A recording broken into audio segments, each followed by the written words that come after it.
Hi everybody and welcome back to my channel. I'm so happy today to have a guest on the channel, and this is Thomas. And if you could please introduce yourself and say what you do. Sure, of course. Firstly, thank you for having me on your channel. It's exciting to talk about CART with the public.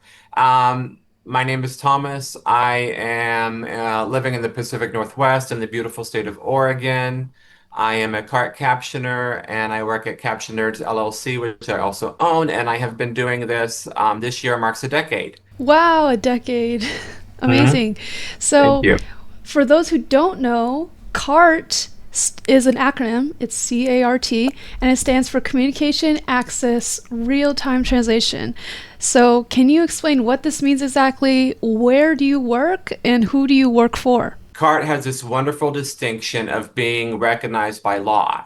Obviously, we're in 2026 as we're recording this, and there are a bunch of options for captions. So, CART is professional grade, human created communication access real-time translation that is recognized by the Americans with Disabilities Act as an effective means to communication and is referenced in other laws as well. What that means is deaf and hard of hearing people have the legal right to be in public and experience everything everyone else does in public, like college and concerts and workplace and all those things. Basically, anywhere a hearing person can go and navigate and do things, a deaf person should be able to also be able to do all those things. I do CART anywhere and everywhere you can imagine, from one-on-one personal meetings, or like it might be a workplace one-on-one with the manager, to giant concerts where the CART captions are projected for thousands to see. So pretty much anywhere you can imagine, I probably have captioned. A lot of people are getting into universal design. And I consider CART and captioning as part of that umbrella. Disability accommodations that were made for various disabilities help society at large. Okay, And that okay. applies to captioning as well. Oh, so it also helps, for example, hearing people, is what you're saying. Yes, disability excess of all kinds, including captions, has been shown to help society at large. Captioning, for example, if you're hearing but you're in a loud, noisy room, or someone's having a sneezing fit next to you and you're at a conference and you want to hear what it was, or you're watching a TV show and you've got all the show, but they're about to say who the killer was in a mystery, and then someone drops a book, so there's all these additional uses for captioning for society at large. And like I said, for disability access in general, there's been lots of studies from lots of countries that when you build for disability access, the wheelchair users, people with mobility issues, people who are hard of hearing, that it helps society at large navigate more easily. And I absolutely think CART captions are part of universal design. So, I wanted to ask you a little bit more about how you became a car captioner for those who might be watching and are interested in maybe doing this, or what it is like to become a car captioner. So, in the first place, how did you hear about CART, or how did you get interested in doing this job and decide to become one? So I originally went to school, like most everyone, just to be a traditional court reporter. And one of my introductory classes that I took, they mentioned CART and closed captioning, and I very quickly felt connected to it. And I'm kind of like a dog with a bone with certain things, which can be a good character trait and a bad, but there's not any one thing that made me want to do it. It's kind of a accumulation of different things, but when my brother was alive, I had an older brother that had visual disabilities. He was legally blind and completely blind in one eye and had intellectual challenges. And I grew up watching my older brother be treated badly by society just because of how he was born and who he was. And so I think it kind of changed my worldview from a young age. And when I found out I could do something with this skill set to help a community at large rather than a legal setting, it really connected and resonated with me. And I've always, this might seem silly to say, and I kind of almost don't even want to share it because I'm like, oh God, cringe. But at the time, I thought it was so punk rock to like go do something to help a community versus a legal arena. Those are what led me to it. That's amazing. It is a job at the end of the day, but it also connects to your passion and your background. So, for school, where did you go to school, and how long did it take you to finish? When people ask me this in real life, I joke it took 42 years because it felt it just felt like forever. It was a challenge and it took a long time. And I share that to tell people that are maybe students and they're on a plateau where they're working full time and going to school as I did, that it is a challenge and it is attainable though. So it took me 4 years and some change. I actually did theory at a community college. It wasn't a great fit for me, and then I just took a break. I don't count that as my time. So I went back a while later, kind of reassessed. I joined the College of Court Reporting in 2013-ish, either late 2012 or early 2013. I was there until 2016. And then I was in my 140, 160 range, and I found a school that unfortunately is closed now, but at the time it was a working school out of Texas. It was called the American Captioning Institute, and they exclusively worked on CART captioners. So I transferred in my 140, 160, and I was there 2016 through 2017. So 4 years and change total. And it was an amazing experience. But I will say for people in programs, whether you're on site, brick and mortar, or doing remote, I would highly encourage a program that has human interaction. There's something about live dictation and talking with other students and getting tips from lived experience that you get all that in a live environment. Even if it's remote, there's something for learning that really does help. Definitely. I think that's definitely something, especially in this era after COVID, where a lot of schools are online. The human interaction part has gotten more difficult for steno students, so I'm glad you mentioned that. It's really interesting that you said you went to a captioning school specifically. So, what Yeah. did that look like? I know it's not there anymore, but like, how do they train you specifically for captioning as opposed to court reporting? Um, it was kind of transformative for me actually, and I felt like it was like a coming to Jesus moment. I love the College of Court Reporting. I have nothing bad to say about them. They got me in my 140, 160s, and they were amazing.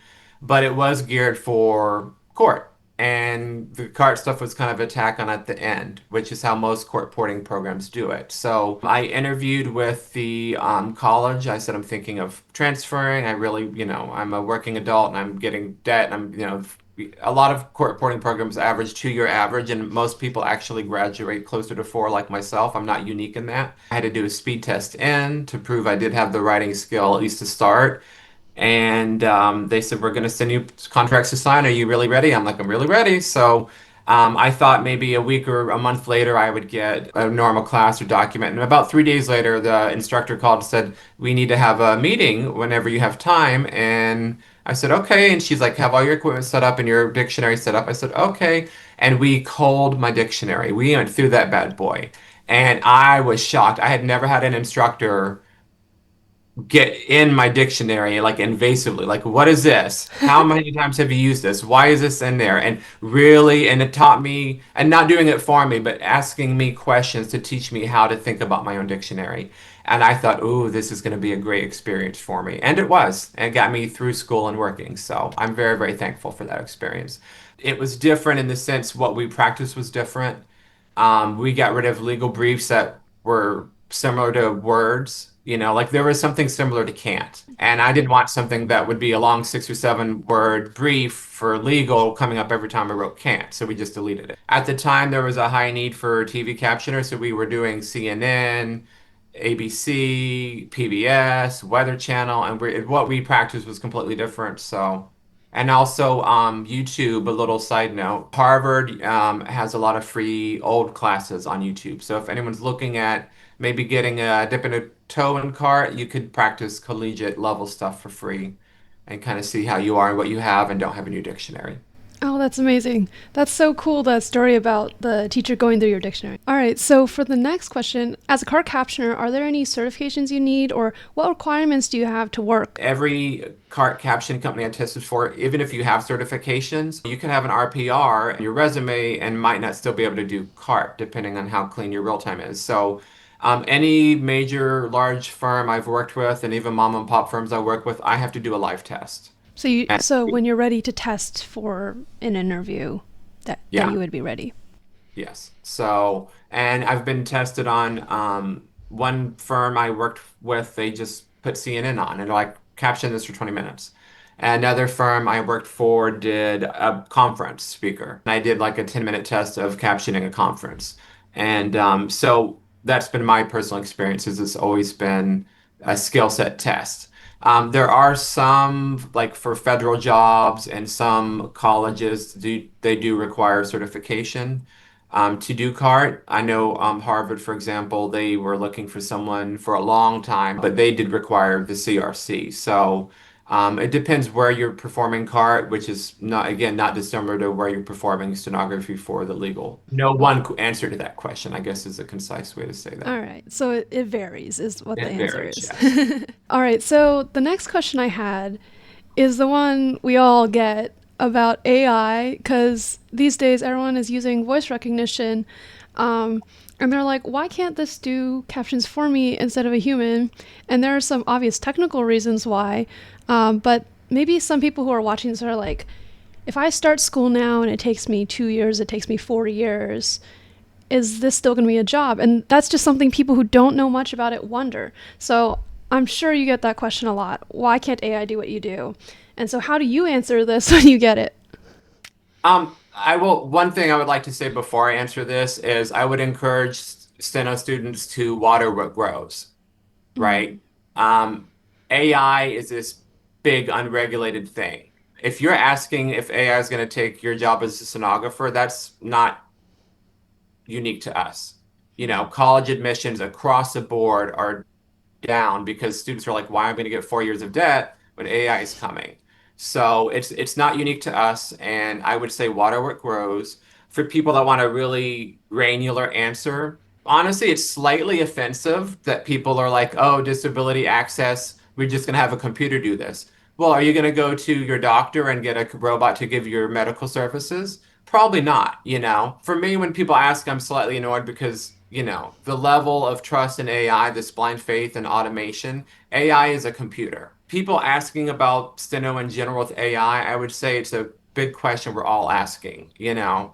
And we all don't have autonomy in this AI rollout, to be honest. AI, I feel, is a blanket term. I just refer to it as automation, Mm-hmm. unmanned automation. That's what it is. I know we have other questions, but I will tell a really funny story really quickly. Last year, my steno machine broke. I loved this light speed flat steno machine, and Oh. I fell down some stairs, and the stairs won. So I had to go to a more traditional steno machine.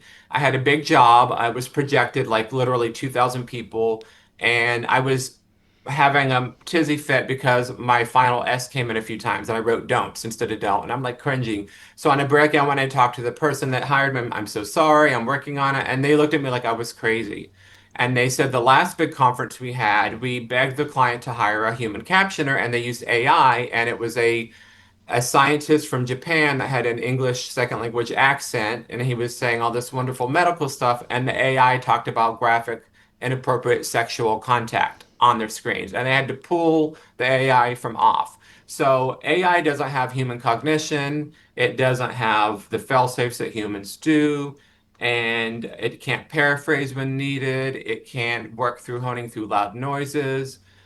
And lastly, it would be naive of stenographers to think that we're not already in a mixed model society. Deaf people Mm. do use electronic, you know, apps, and they also use CART, and it's already kind of a mixed model, to be honest. And I'm not working, I'm still turning down jobs. So I think the AI question is a big question for all majors, and I wouldn't go out of stenography because of it.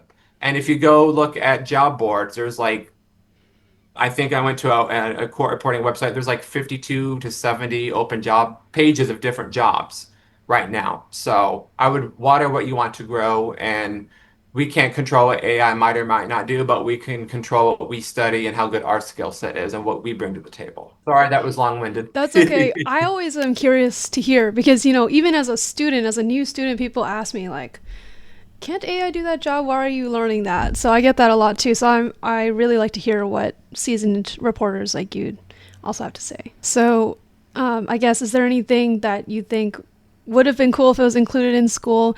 Anything that you learned after school that you think would be a good tip for people still in school? I love the schools I attended and I have nothing bad to say about them, but I do think stenography in general has a lot of type A personalities.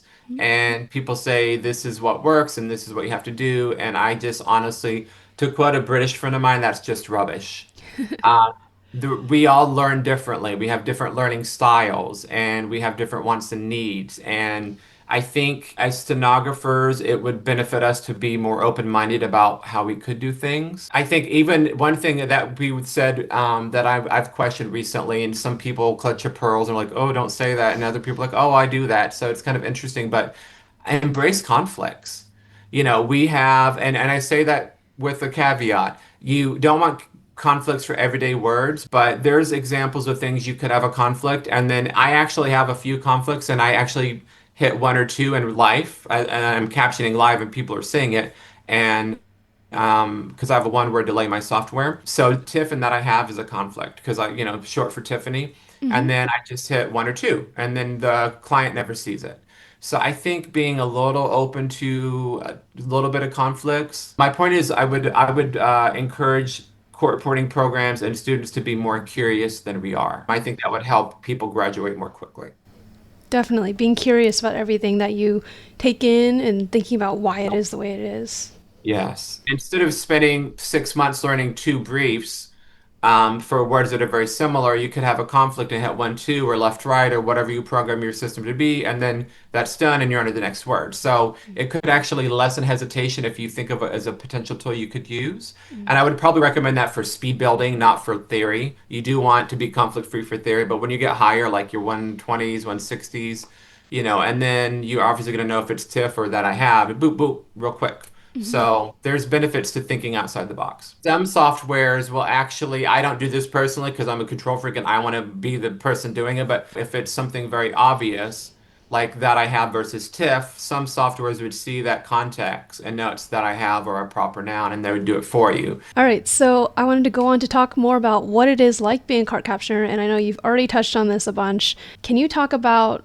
your business? You have Caption Nerds, and what led you to have your own business as opposed to just being an employee at some agency? Firstly, most stenographers are freelancers, unless you're working for a state agency or there's like a college or university that might have employee status, but the vast majority of us are freelancers. And if you are a freelancer, I would highly recommend you do consider yourself a business and look into that. And a lot of court reporting programs do talk about that toward the end of schooling. If you're not a W-2 status employee, you're your own business by default if you're a freelancer or gig worker. So since I didn't have a benefit of a company hiring me, I was like, I want to be an LLC and have protection from liability and get discounts. And it also organically happened. The thing about being a cart captioner is if you're good, you get word of mouth referrals. It just was a natural progression, and I think it should be for a lot of. I know a lot of court reporters and cart providers. I kind of mashed it together. A lot of court reporters and cart providers that do a ton of work but don't have a public-facing website. Mm-hmm. And I wish that would change. You're making investment in your own business. Get a LLC properly. Um, get a website that represents your brand and what your vibe is. And as a small business owner, kind of hang that shingle out there and let people see what you're doing. Because I know a lot of cart providers that don't. They Mm-hmm. just do the freelance and do a lot of business to business jobs. And I think part of the reason people are thinking, oh, AI is going to take over is because they think there's not a lot of humans still doing it. And it's not quite true. There's just not public facing. When that happens, sometimes there's a disconnect of me getting prep or me talking to the client. And then, the day or two before a huge job, I finally get to meet the client or talk to them. And they're like, oh, we've been trying to tell you this and this and this. And I'm like, well, I've been trying to ask this and this and this. So having my own LLC, public facing, has cut down on a lot of that. And, as a human providing a skill set, we have our different workflows. And so if you're owning and operating and talking directly with clients, you can explain what your workflow is. And it's been very beneficial to myself and my clients, Oh, that's amazing. So, like, kind of cutting out the middleman so you can have more direct contact with your clients, making everything smoother, I think. making it smoother for me and for them. A lot of times I'll talk to clients and they didn't even know they had options. They're like, oh, I Mm. just thought I could do a projector. I'm like, you can do a Bluetooth connection or a HDMI cable to a TV, or I could do multi outputs at once. And they're like, oh, who would have thunk? And I'm like, yeah. So it does cut out middleman. And I think what we do is so niche that schedulers at big box companies don't necessarily know all the minutia of everything. So it really is beneficial to have a cart provider somewhere in that pre-planning part of big jobs. So, since we're on that topic of prep, can you explain how you prepare for a job? It varies. It varies on the job. I always ask for prep and I explain why prep is important and I put it in my contracts and I kind of share if you're paying for human cognition, give me the tools to have cognition. And it's not a big lift for clients, but a lot of things people don't think about and AI wouldn't know to do. For example, the word Amy. You probably assume off the top of your head it's AMY, but it could be AMIEE or it could be AME with an asterisk if it's French. So there's all these variables. And then if you're in a niche industry, we all have our jargons and acronyms. And then people say the acronyms out loud. There's a medical acronym for people that are stroke patients. It's called BFAST, but it's all in caps and it's BEFAST. So little things like that make a difference. And so I try to get as much prep as I can. With that said, I also go into situations where there's absolutely zero prep. And then that's why it's good to know how to work your software and know what real-time commands you can have. Like if someone has a name I've never heard of, it starts with the DE sound, I have DE programmed. And then I'll finger spell the rest of that word based off the sound, and then I'll hit delete space, and then it will be the name. So it's very beneficial to have prep, but you also have to be able to do CART without prep. I'm going to do some Broadway theater in the upcoming days for a cruise ship. So I'm going to be looking at YouTube. It's based off a movie, so I'll look up the movie cast and I'll front load all that. Wow. And So you so so you get some amount of words from your clients, but you also do research yourself. yes, yeah. And does prep also involve like fixing your dictionary in any certain way? So I have a huge main dictionary. It's like I think 230,000 words at this point. And I also have job dictionaries. So depending on the client, I will do a job dictionary for them. That's great for proper nouns and for speaker IDs and for different parentheticals for environmental cues. So, for example, there's things I would probably never do in a formal setting that I might do in a casual setting. So, I'll have parentheticals that might be specific to a job in a job dictionary. And I always ask, I tell clients, give me as much as you can. I'll sign an NDA. It's only used for the purposes of getting ready to do a good job for your clients that need CART. Normally I get slide decks. Sometimes I don't. It depends on the person. But yeah, you comb through what you can and then you do your due diligence on your own. And so you mentioned you're captioning on a cruise this Yes. week. So, Yeah. yeah, I wanted to ask, what does a week in your life look like? I'm going to assume it's not cruises every week, but what, what does a week look like for you? My life is kind of interesting with work because I have this odd, interesting business model I'm falling into where I do a lot of travel and then I do remote work from home. So it's like this dramatic difference. So if I'm traveling, I would maybe probably go on a Wednesday or Thursday to do a Thursday, Friday, Saturday conference or expo. And then I'll fly home on a Monday or Sunday night if I can, and then rest for a day, and then give my availability to some business to business relationships I have for remote work. And then I might work like anywhere from 2 to 6 hours remotely, depending on the day.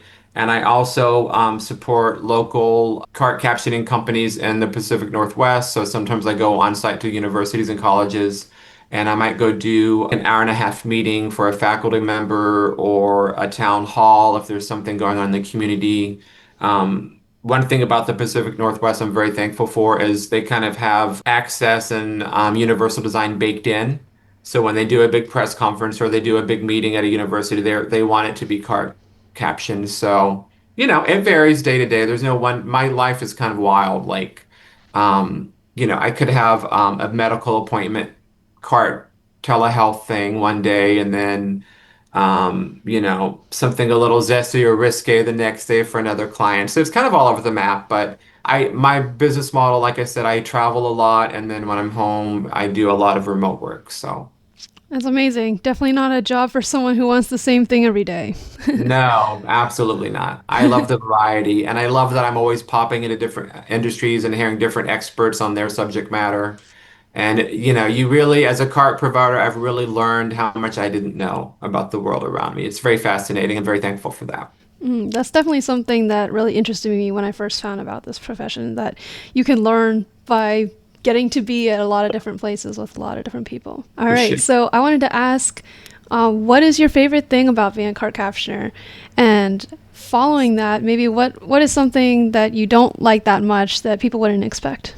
The greatest thing I like about cart captioning is probably the variety and the adventure and the people I've met. I've met some rock stars of disability. I've been able to caption some people that were living legends. I've captioned some people that are celebrities. I've captioned some Olympians. I've captioned people that aren't famous that are just doing amazing things. And I've learned so much about grit and determination and people making their own way. And I'm not referring to hustle culture like working yourself to death, but people that have to hustle in disability communities because, the world is not made for them. Like I met Corey Lee, who's a disability travel advocate, and he was just featured in People magazine. And I was able to have a nice side conversation with him before I captioned him. And that's probably the best part of CART for me is just constantly learning and constantly meeting people with different lived experiences. And the thing that kind of annoys me about CART right now is I wish there was more companies and universities and states doing employee status. We're kind of these magical unicorns with this really unique skill set, but we're doing this freelance gig worker thing. And I would love a balance of, I love what I'm doing, but I would love a job with dental and benefits and all that. And that's the thing I don't like about CART is that's really not offered. But the secretaries and the social media people and the people that are doing the business side of the CART, which CART captioners are making the business functional and run, they're getting benefits and we're not. So that would be one thing that I would wish would change within the industry. All right, so final question is, what do you think is in the future for CART? What does everything look like going forward? The future of CART, I don't have a crystal ball and I don't know, but as it's interesting because everyone's worried about AI, but as much as there's people worried about AI, there's equally backlash to AI. People are worried about automation in all sorts of industries, and they're worried about automation that isn't necessarily doing everything it claims to do. I think if you water what grows and you're providing a really good service, that people will keep using you. And I think the future of CART is only growing because more and more people are realizing disability access and universal design it's business. There's over 50 million people with a hearing loss in America alone. And then we have an aging population that are becoming disabled as they age and might need, more wheelchair use or mobility aids or might have hearing aids or cochlear implants. So I think the future is only growing. I think the idea that it's an either or with automation and humans is kind of silly. Stenography has always grown and evolved with everything, from being paper note reams to CART when it was a huge giant computer the size of a desk to now we're using tablets. I think we're just going to continue to grow and evolve, and I think it's only going to keep growing. There is still demand for more CART captioners, and people should try to go for this. We need more CART captioners. We do need more card captioners. I turn down work frequently. And I'm not saying that to be like I'm all that in a bag of chips, but just there's a supply and demand issue in the market. One more thing I'll say to tack onto that is I've mentioned big jobs because that's kind of what I can talk about in a public facing arena, but there's so many private, intimate we don't need to talk about on YouTube jobs that cart captures also do. God forbid a deaf or hard of hearing person is a victim of a crime and they have to take a witness statement or a medical emergency or counseling for a trauma. All those things are fall under getting cart as well. So life is life and for everyone, including people that use cart, and there is a need for cart captioners. Thank you Yes. so much for the interview, and I think that You. will be it for today. I appreciate your time so much, and thank you for talking to me about everything. Yes, thank you for having me, and thank you for elevating the public knowledge of CART and of stenography in general. I think what you're doing is amazing and adorable, and I think you're going to be a great ambassador for the industry as you get out of school and get into working life. Thank you. That means a lot. Yeah, when I first discovered steno, I was like, I can't believe I've never even heard about this. So I Yes. hope that Yeah. I hope that me making this content will help with that. That's my hope. Yes. I'm sure it is. So thank you. Thank you so much.